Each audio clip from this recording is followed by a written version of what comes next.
This one's recording? Yeah. All right. So people have come and started laughing, but we are going to do what we're going to do, yeah? Yeah, let's do this. All right, guys. We had a hands-on with the Galaxy Z Flip 5, and we played around with it, and we have some thoughts. Goedendag, we're DHRME, doing hot reviews minus exploitation. Yeah, that's us. All right. The first thing about the Galaxy Z Flip 5, everyone's going to talk about it. We saw it. That's the thing that appears most in your face. It is the front screen, or as Samsung calls it, Flex window. Are they flexing with their new terminology? I don't know why companies have to brand everything. Literally, you can't look for front screen in the settings, you have to look for flex window, but that's the story for another day. Although their presentation slides all had cover screen, probably the old terminology, they're calling it the flex window. We'll just call it the front screen, guys. Yes. So what we're noticing here is a huge upgrade in terms of the screen size. They've gone from 1.9 inches on the Flip 4 to 3.4 inches on the Flip 5. And you notice it. You really do, don't you? Yeah, the bigger size, always noticed. That's what Size matters. Size matters, but importantly, it's not a full screen, right? Like it doesn't cover the whole of that half of the phone. And we asked Samsung, hey, and it seemed like a really well-prepared, canned answer to why isn't it full screen? They said, this is aesthetically more pleasing. They're like, Samsung has done it, they've seen it with the whole full screen, but it wasn't pleasing. So they needed to keep something for the Flip 6, who knows.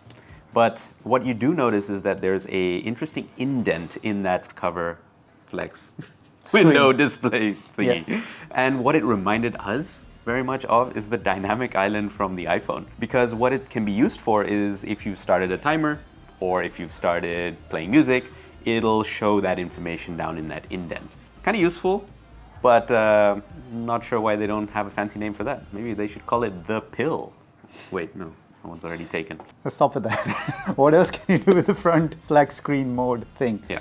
Well, the most important question that we had was, can you actually run apps on this? Because yes, you can run widgets, you can see the temperature, the weather, just run a timer and things like that. Just the usual Samsung widgetry, which you had on the Flip 4 as well. But you could not run apps on the Flip 4 front screen. But good news, guys, you can run a limited selection of apps on the Flip 5 front screen, but we'll come to it. The limited selection included YouTube, Netflix, Samsung Messages, and you could also reply to things using the keyboard on the front screen, so you actually never have to open it if you're that lazy. But can you run all apps, Kevin? Well, we asked that question, and they said they're going to start supporting more and more third-party, but if you'd like, you can turn on the lab option in the app, and then other third-party apps will be supported at your own risk. I think it's Samsung's way of covering their ass, because these apps will probably, in some cases, look ugly. Maybe in other cases, they resize well. But you can actually run any app over there. So, but other existing widgets like the calendar, the weather, all just seem a little more usable, a little more accessible, because it just feels like it has a decent size that you can interact with and no longer limited. The biggest thing that Samsung said you can do with that front screen is take selfies. We'll come to the cameras in a bit, but let's talk about the build. I think at least when we did our 10 reasons or 7 reasons not to buy the Flip 4, one of them was it collects so much dust. And everybody in the room kind of agreed with us. And that's because there's a bit of a gap on the Flip 4 and older devices, which luckily the Flip 5 and the Fold 5 as well has fixed. So there it sits really flush, it's flat. There is no kind of gap there, and hopefully no more dust, Kevin. And hopefully a little less space taken up in your pocket, because it does make the whole device a little thinner. So that's the situation in terms of the gap and the thing. But what about the crease though? Because that's something you were very curious to see. I was very curious because also we used the Oppo Find N2 Flip that had a less pronounced crease. I could not see a difference, Kevin, to be very honest. The Flip 5 and the Flip 4, I held them side by side. We checked it with the different light, no difference. We didn't see any difference. And this is comparing it to a Flip 4 that you've been using for like the past year, flipping that thing open and close. So there you go, guys. And talking about build, there are colors. Yeah, there are colors. There are 4 colors. You've got graphite, cream, lavender, and a new 4th one, which is mint. That's the only new one. We did ask about whether there's going to be a bespoke edition like they've had in the past. They're not going to have that, but they did mention that there's going to be a Samsung.com exclusive colors, We're not sure what they'll be, but that's going to be there.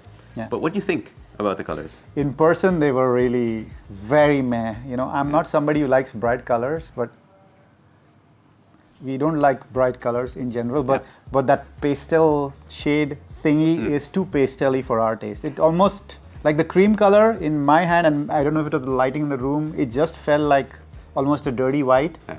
It didn't seem like as cool as they made it out to be in the presentations. So if I were you guys, I'd just buy black. And they kind of did say that was the most popular color anyway, so that's probably what's going to happen. Exactly.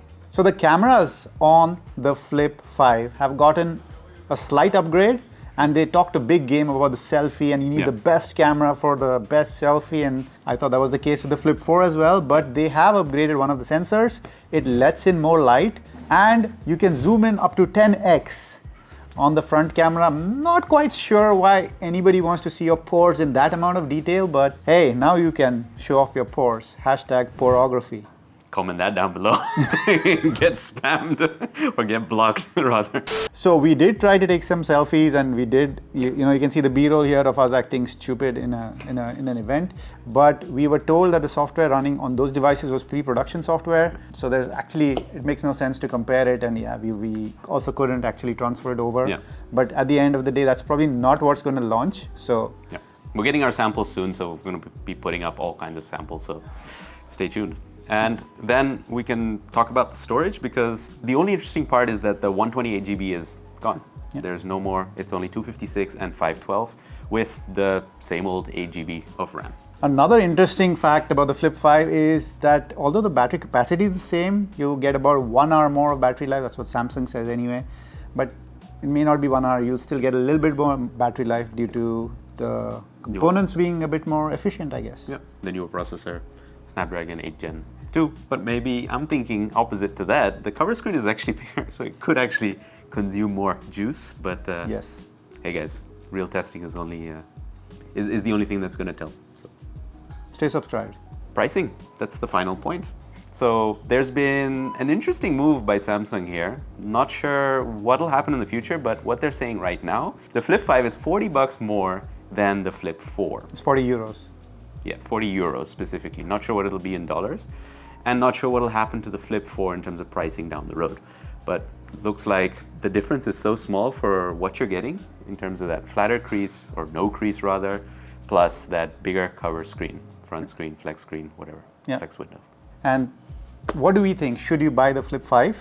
Look, if you're a flippy boy or a flippy girl or a flippy person, we're not gendering you. However you flip, I think there's a lot of competition out there now.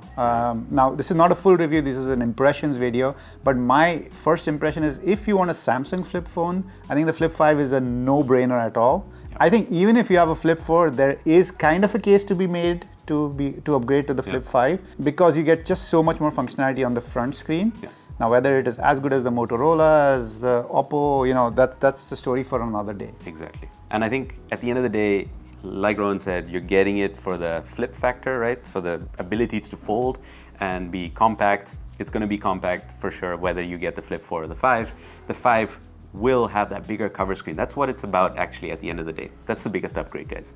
And if you plan to use apps on it without having to open up the phone, or you use it for a lot of photos and videos, it makes a lot of sense. You've been flipping? Not folding.